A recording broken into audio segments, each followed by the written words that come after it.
Hänen korkeutensa Altesse Serenissime, Kaarle kolmas, Östermalmin ruhtinas, Lauttasaaren varakuningas, Herttua de Töölö, Marquis of Djurgården, Kreivi de Vallila, Paroni of Biskopsudden, Seigneur de Espoo, Sire de Pasilansilta sekä perinnöllinen Viscount of Hietaniemi ja Honorary Duke of Helsinki oli juuri noussut pöydästä, kun Guiscardin kartanon 3. kerroksen parvekkeen kaiteella huojui Kreivitär Pullington, tuo haurasta eleganssia tihkuva ihmisraunio. Hento, luiseva nainen, valkeassa juhlapuvussa. Itkuisine silmineen nainen katsoi alas, kohti kuolemaa, purren hampaitaan yhteen. Kaikki oli lopussa. Pitkä matka alas kauhistutti, mutta muisto äskeisestä tragediasta jylläsi hänen mielessään kaoottisina välähdyksinä, murskaavina vihlaisuna hänen sydämessään. Hän ravisti päätään, nosti jalkansa kaiteelle, keikautti tasapainonsa. Ja näin. Vielä hetki sitten arvokas Kreivitär Pullington aloitti syöksyn kohti loppuaan, mutta kohtalo tai ranskalainen räätäli puuttui peliin. Kreivittären samettinen hameen liepe jäi kiinni parvekkeen kaiteen terävään piikkiin. Matka hidastui, mutta ei pysähtynyt. Hame jäi. Kallis Kreivitär jatkoi vääjäämätöntä matkaansa pikkuhoususillaan, mikä oli hänen korkealle arvolleen ennenkuulumatonta ja ehdottomasti sopimatonta.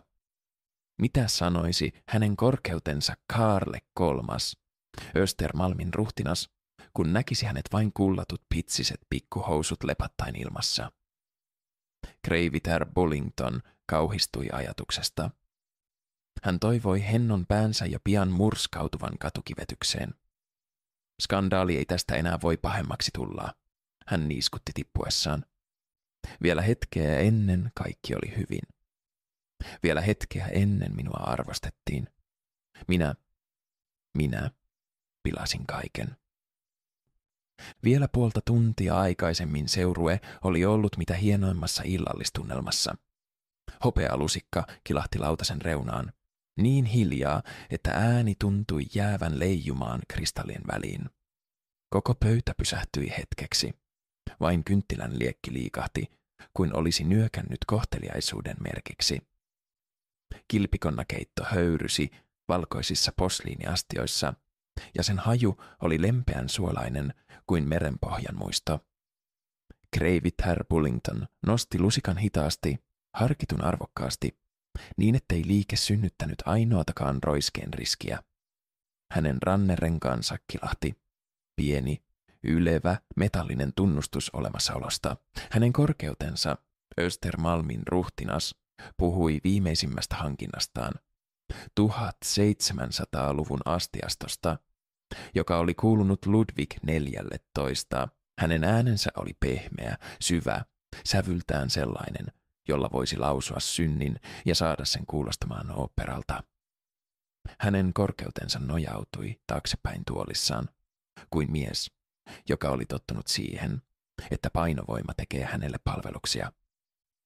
Hänen vatsansa muodosti lempeän, pyöreän kukkulan, jonka ylitse silkkiliivit kuulsivat himmeästi kuin jännittynyt aamuvalo. Kultainen ketju riippui hänen rinnallaan, puoliksi uppoutuneena viininpunaisen sametin laskoksiin. Hänen poskensa olivat sileät, mutta kiiltävät, sellaiset, joihin olisi tehnyt mieli painaa sormenjälki vain nähdäkseen, kuinka syvälle iho sen nielee. Hänen niskansa hehkui makeaa lämpöä, ja kun hän puhui, kaksoisleuka värähti tahdissa jokaisen sanan kanssa, kuin pieni soittorasian jousi. Ruhtinaan sormet, lyhyet ja pehmeät kuin täytetyt taikinanyytit, pitelivät kristallilasia, jonka jalkaa hän hyväili kevyesti kuin se olisi ollut hänen valtakuntansa pienoismalli. Viini heilahti lasissa, punainen, sakea, huumaava, aivan kuten hänen katseensa.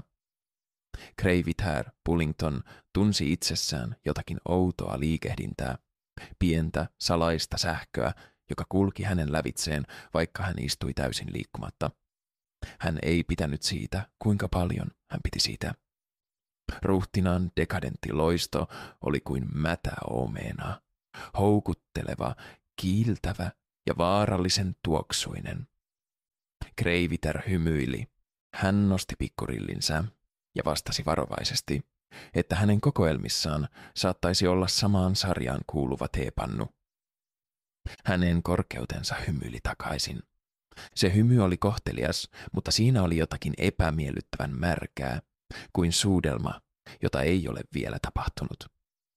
Hänen korkeutensa, Östermalmin herttua, oli kiinnostunut arvokkaan intohimoisesti tästä puuttuvasta esineestä.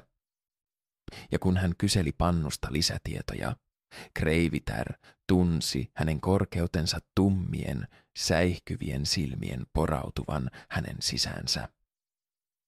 Syntyi outo tunne, jo kauan sitten unohtunut, joka sekoitti hänen tilannekykynsä. Hänen mahassaan alkoi vääntää, ja pikkuhousuissa, mitkä alkukantaiset tuntemukset valtasivatkaan Kreivittären. Hän suuntasi kiireesti ajatuksensa muualle, vanhaan tutkielmaansa Anders Schlagentagerin merkityksestä rokokopitsivöötteissä.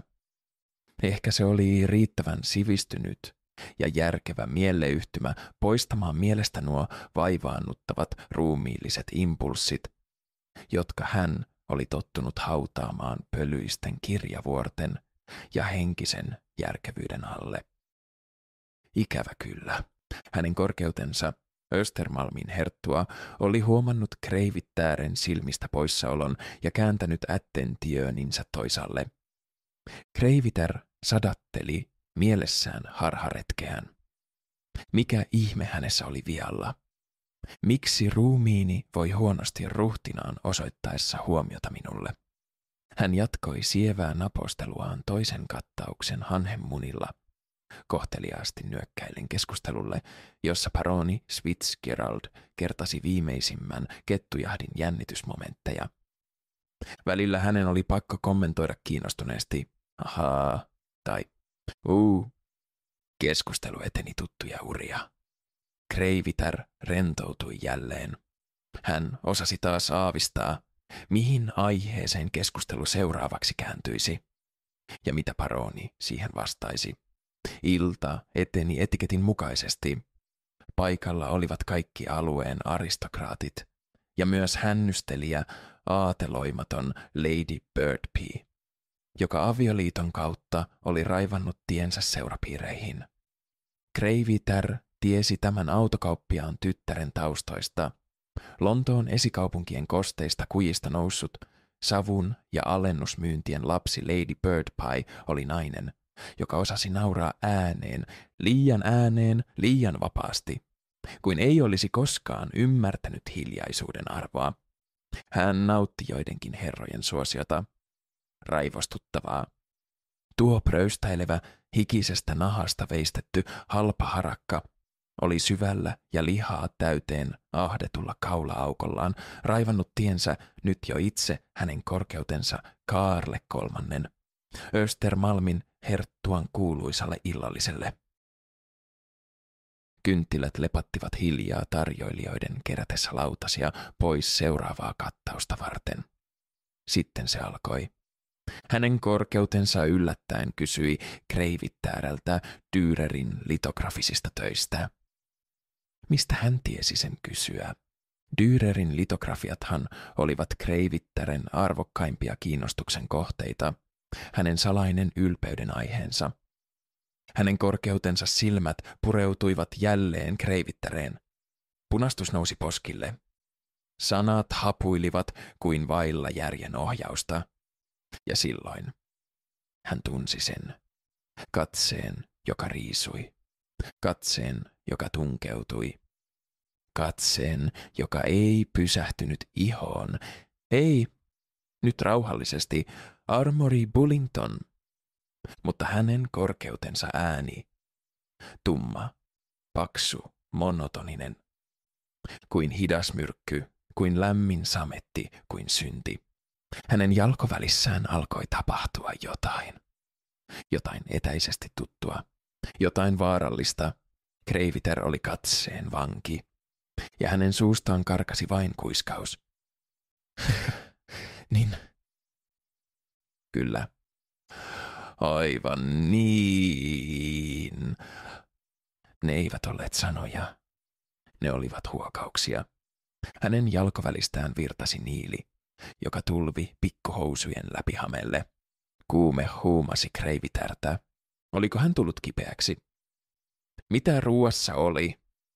Hänen mielessään myrskysi. Hänen ylhäisyytensä. Kettu jahti. Dürer. Oi Dürer. Kilpikonna jahti. Hänen ylhäisyytensä valkealla hevosella. Hevonen, miehekäs hevonen. Hevosen kulli. Hän ymmärsi ajatuksensa ja järkyttyi. Hänen mahansa kouraisi niin rajusti, että koko illallisen kumma, alkukantainen jännitys purkautui ulos äänekkäänä, haisevana, ällöttävänä pieruna. Hänen pierunsa oli filigraaninen, lähes barokkinen ääneltään, mutta sen haju oli proletariaattia puhtaimmillaan. Iso, hikinen, välitön.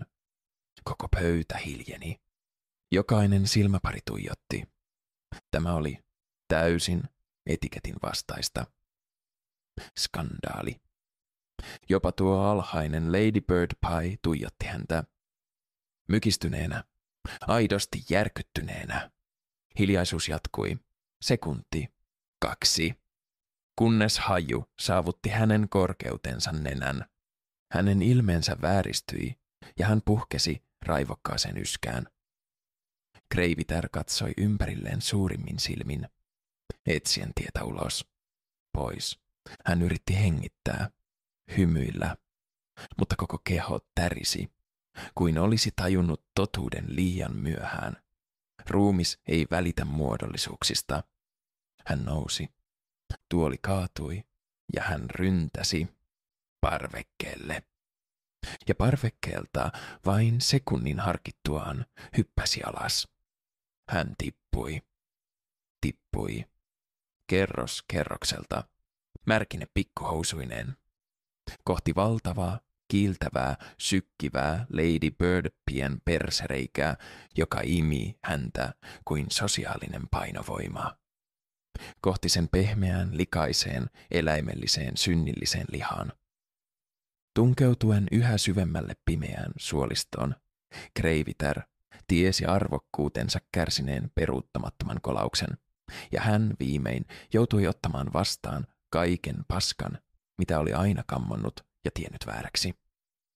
Näin Kreivitär syntyi uudelleen, tällä kertaa aatelittomana, alhaisena lapamatona, ja eli uuden elämänsä onnellisesti vipeltäen Lady Birdpien kilometrien pitkässä suolistoissa kanssa bakteerien, liian, veren, sperman ja paskan.